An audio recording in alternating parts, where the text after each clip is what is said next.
प्रार्थनान हेच मुचे मागणी, हीच मुची प्रार्थनान हेच मुचे मागणी.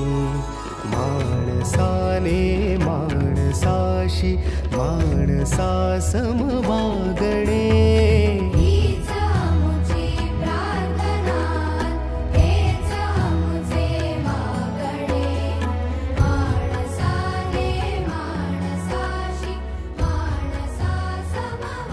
हाय नमस्कार श्रोते आणि प्रेक्षक, मी आरजे कोमल आपल्या सगळ्यांचं आपल्या आचार्य मराठे कॉलेजच्या वतीने जो NSS कॅम्प जो आयोजित करण्यात आलेला आहे पनवेल मोरबे इथे, आणि ह्या कॅम्पमध्ये तुमच्या सगळ्यांचं स्वागत आहे. खरं तर गेले अनेक दिवस आपले सगळे विद्यार्थी जे आहेत ते बाहेर आहेत आणि NSS कॅम्पच्या माध्यमातून बऱ्याच गोष्टी शिकण्याचा प्रयत्न ते सगळे विद्यार्थी करत असतात.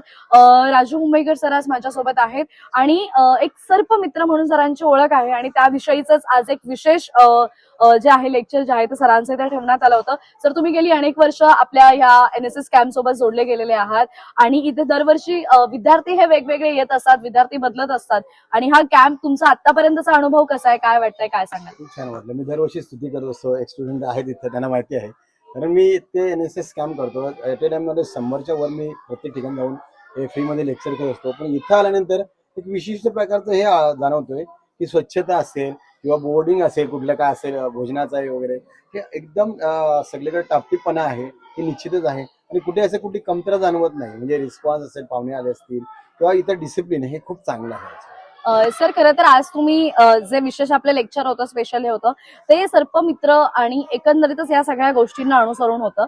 तर काय वाटतंय तुम्हाला, आज ग्रामीण भागातली बरीच मुलं आहेत, त्यांच्यापर्यंत सुद्धा ही माहिती पोहोचायला हवी, किंवा आज तुम्ही जे इथे लेक्चर घेतलं त्याविषयी काय सांगाल? मॅडम, मला आम्हाला इतकीच अपेक्षा असतो. मी एवढे लेक्चर केले, 2000 पर्यंत लेक्चर केले, एवढीच अपेक्षा असतो की एक स्टुडंट ज्या वेळेस ती माहिती ऐकतो त्याच्यातून जरी 50% स्प्रेड केला गावामध्ये, खेड्यामध्ये जाऊन, आज ते गावात जाणार आहेत, गावाला एखादा साप मारत त्याला ते थांबवतील, आणि प्रत्येकाने जर असा स्प्रेड केला प्रत्येकाचा, आणखी तो पुढे याचा ऑटोमॅटिक एक ऍड होत जातोय, मौत ऍड होत जातोय, आणि ह्या जीवानं वाचवण्याचा मग प्रत्येकजण प्रयत्न करतोय. हे याच्यासाठी आमचा हा प्रयत्न आहे, बाकी काही नाही. सर, त्या व्यतिरिक्त आता NSS कॅम्प मधलं एकंदरीतच वातावरण बघितलं, तुम्ही विद्यार्थ्यांना भेटलात, कसं वातावरण होतं, विद्यार्थी सगळे कसे होते, किंवा विद्यार्थ्यांनी जे काही तुम्ही आज त्यांना माहिती पोहोचवलेली आहे किंवा आज तुम्ही प्रात्यक्षिक सुद्धा करून दाखवली, एक सर्पमित्र म्हणून विविध प्रकारचे साप आणि त्यांच्या जाती आणि ह्या सगळ्या कशा हाताळायच्या किंवा काय, याच्या सगळ्यांचं तुम्ही खूप छान प्रात्यक्षिक करून दाखवली, विद्यार्थ्यांचा कसा प्रतिसाद वाटला?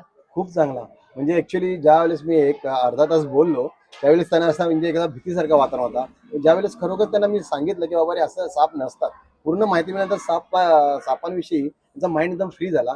आणि त्यांचं एकच आहे, मला खूप आवडतं आचार्य कॉलेजचं, की त्यांच्या मुलामध्ये डिसिप्लिन खूप चांगलं आहे.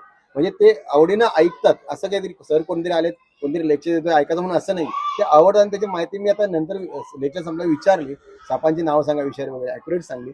हेच आम्ही लेक्चर केलं तर आम्हाला असं वाटतं की खूप चांगलं आम्ही केलं. येस, नक्कीच. खूप खूप धन्यवाद सर. तुम्ही गेली अनेक वर्ष आपल्या ह्या NSS कॅम्प सोबत आणि आपल्या पूर्ण कॉलेज सोबत जोडले गेलेले आहात. दरवर्षी तुम्ही येऊन इथे चांगले सेशन्स घेतात, त्यामुळे मी सुद्धा तुमची खूप खूप आभारी आहे, आणि दरवर्षीप्रमाणे इतरही वर्षी इथून पुढेही तुमची सोबत अशीच असेल अशी अपेक्षा इथे करते. खूप खूप धन्यवाद.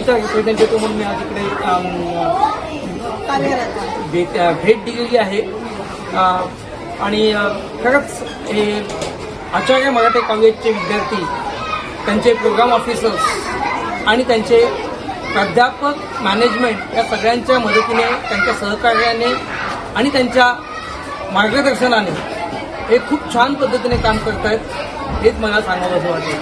धन्यवाद. जय हिंद. सर, अशा प्रकारचे कॅम्प घेताना कुठल्या अडचणी येतात आणि अडचणींवर तुम्ही मात कशी करता?